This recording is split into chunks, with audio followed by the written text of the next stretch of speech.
The Odyssey is one of the most celebrated stories in human history. A hero fights his way home across a hostile sea. He outwits monsters. He resists temptation. He reunites with his faithful wife. It's a triumph, except the whole story is told by Odysseus himself, and every other character in Greek literature who knows Odysseus personally describes him as a liar.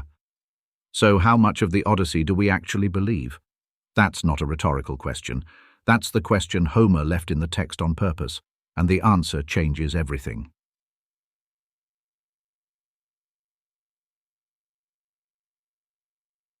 Let's start with what everybody agrees on. The Trojan War, if it happened roughly as described, and we'll get to that in another video, ended around 1180 BC. Troy is burnt. The Greeks are sailing home. Most of them make it back within a few years. Odysseus takes 10 years, to sail from Troy to Ithaca, a journey that sailing directly takes maybe 2 weeks. The official explanation is that Poseidon hates him, and that's true within the myth. The god of the sea is actively working against him for reasons we'll come to. But 10 years is a very long time, and Odysseus arrives home alone, without a single member of his original crew. Every man who left Troy with him is dead. He is, by any standard, the worst captain in the Greek fleet. Now, who is Odysseus before the war? He's the king of Ithaca, a small rocky island off the northwest coast of Greece. Not wealthy, not particularly powerful. What he has, everyone agrees, is his mind. He is described in the Iliad as the man whose counsel is worth more than 1,000 spears. He's the one Agamemnon sends on the difficult missions, the one who negotiates, manipulates, and maneuvers where other men would simply fight. Here's the detail most people don't know. Odysseus tried to dodge the Trojan War entirely. When the Greek kings were being recruited, he pretended to be mad, ploughing his fields with salt and planting rocks instead of seeds. Another Greek king, Palamedes, suspected the ruse and placed Odysseus's infant son Telemachus in front of the plough. Odysseus swerved to avoid him, caught, sane, conscripted. He never forgave Palamedes for that. Part 1. The narrator problem. Here's the structural thing about the Odyssey that most readings glide past. Books 9 through 12, the Cyclops, the Sirens, Circe, the land of the dead, Scylla and Charybdis, are not narrated by Homer. They are narrated by Odysseus. He's telling these stories himself, at a dinner party, to an audience of Phaeacians who have just rescued him from a shipwreck. He needs their help to get home. He needs their sympathy. He needs their ships. So he tells them the story of his journey, and it is, by any objective measure, an extraordinary story. Monsters, goddesses, a trip to the underworld, divine intervention at every turn. His crew keeps dying because they disobey divine instructions or eat the wrong cattle. He alone survives because he alone is clever and righteous. That is his version, the question Homer is quietly asking, and this is what makes the Odyssey one of the most sophisticated texts in ancient literature, is, what would this story look like from someone else's point of view? We get glimpses, small ones, but they're there. Part 2. What the other characters say. Let's talk about Palamedes first, because this sets the pattern. During the Trojan War, Palamedes, the man who exposed Odysseus's fake madness, becomes a popular and respected figure in the Greek camp. Soldiers like him. He invents games to keep the men occupied during the siege. He's competent and decent. Odysseus forges a letter. He plants it on Palamedes, a fake letter supposedly from Priam, king of Troy, offering gold in exchange for betraying the Greeks. Then Odysseus buries fake gold in Palamedes' tent. Then he shows Agamemnon the letter. Palamedes is executed for treason, for a crime he didn't commit, because Odysseus held a grudge. This isn't a marginal version of events. It's in Euripides, Sophocles, Virgil, and Ovid.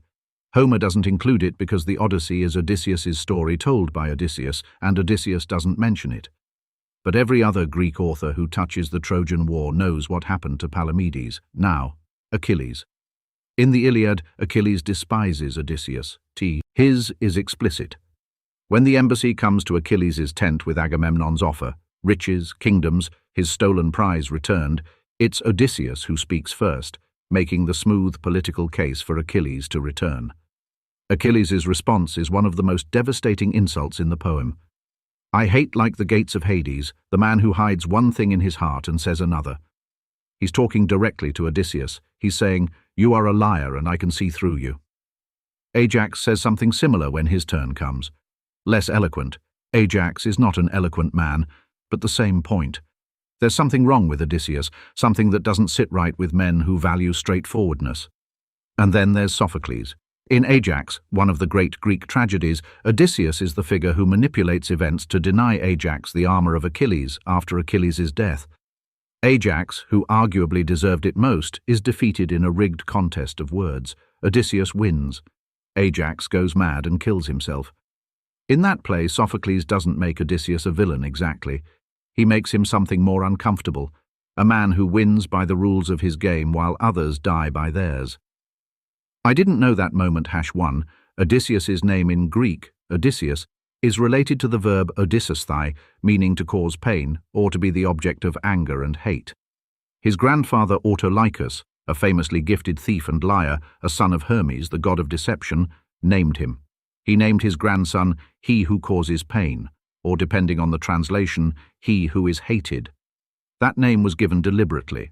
It is a description of a character placed at birth by a family that specialized in deception. Emily Wilson, whose translation of the Odyssey I'll mention at the end, makes this point directly in her introduction. The name itself is a signal. Homer knew what he was doing. Part 3. The journey itself, back to the Odyssey proper. Let's take the Cyclops episode because it's the one everyone knows, and it's also the one that causes all the subsequent problems. Odysseus and his men land on the island of the Cyclopes. They find a cave full of food and make themselves at home. The Cyclops, Polyphemus, comes home and traps them. He starts eating the men 2 at a time. Odysseus's plan is clever. He gets Polyphemus drunk, blinds him with a sharpened stake, and escapes by hiding under the bellies of the sheep as they leave the cave. Smart, effective. Everyone alive who can be saved is saved. And then, as the ships are pulling away, already at a safe distance, Odysseus shouts his real name at Polyphemus. He has just spent the entire episode telling the Cyclops his name is Nobody, Outis in Greek, specifically so that when Polyphemus screams for help, he shouts, "Nobody is hurting me," and the other Cyclopes ignore him. The whole plan depends on anonymity. And then, with the crew begging him to stop, Odysseus shouts, "If anyone asks who blinded you, tell them it was Odysseus of Ithaca."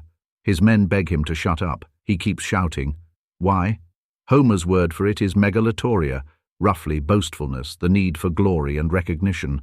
The same instinct that drives Achilles is operating here, but in a man whose gifts are supposed to be subtlety and intelligence. He can't help himself. He needs Polyphemus to know who beat him. Polyphemus is the son of Poseidon.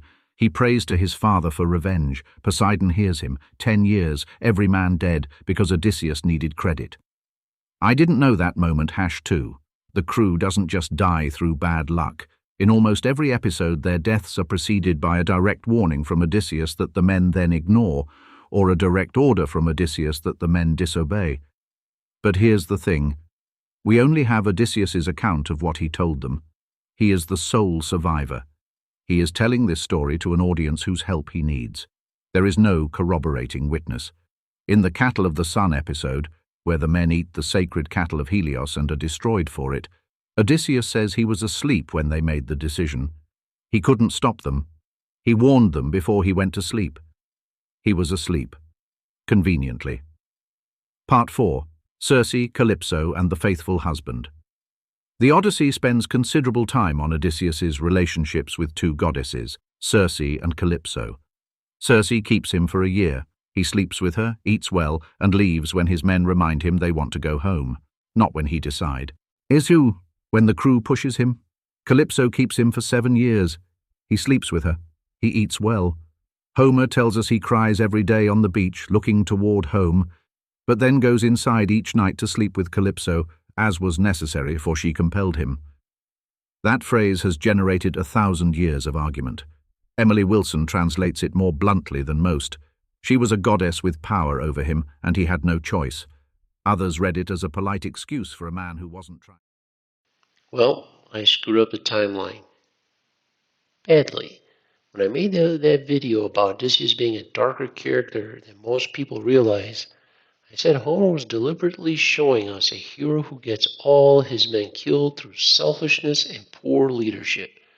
That part I still stand by, but I completely botched when this interpretation actually emerged. I presented it like this was some hidden truth that modern translators were covering up. Well, actually, ancient readers knew exactly what Homer was doing. The Romans especially, they saw right through Odysseus. Virgil writes him as basically a war criminal in the Aeneid Book 2. Cicero calls him a liar and a coward in his De Officiis. Sorry about that pronunciation.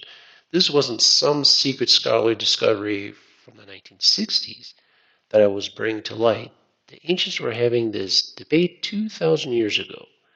What really irritated me when I dug deeper was finding out that some of the softened modern translations I see or even read or even comments that people complain about are actually more accurate than the harsher ones I preferred.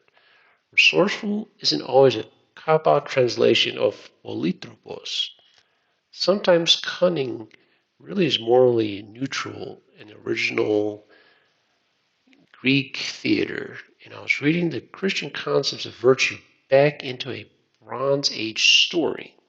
But here's what I definitely understood, just how weird Odysseus became after he kills the suitors. Homer describes him as grinning over the corpses like a lion over its prey. The word he uses, gethosin, it's not satisfaction or justice, it's just joy, savage joy. Penelope literally doesn't recognize this man who supposedly is her husband, and it's not just because he's been gone for 20 years. That scene where she tests him with the bed, I treated it like a touching reunion, but reading it again, she's genuinely afraid of him. She's seen what he did to 100 men in her house. The olive tree bed isn't romantic proof of their bond. It's just her checking the blood-soaked stranger. Which brings me to something I've been thinking about for the next video. What if the real horror of Odysseus isn't that Odysseus changed, but that he didn't? Thanks for listening. Why Greek writers kept arguing about him for centuries. He is not a villain, he is not a hero in the clean sense. He is a man who wins, usually, but at costs that other people pay. That's a more honest description of what cleverness actually does in the world than most stories are willing to offer.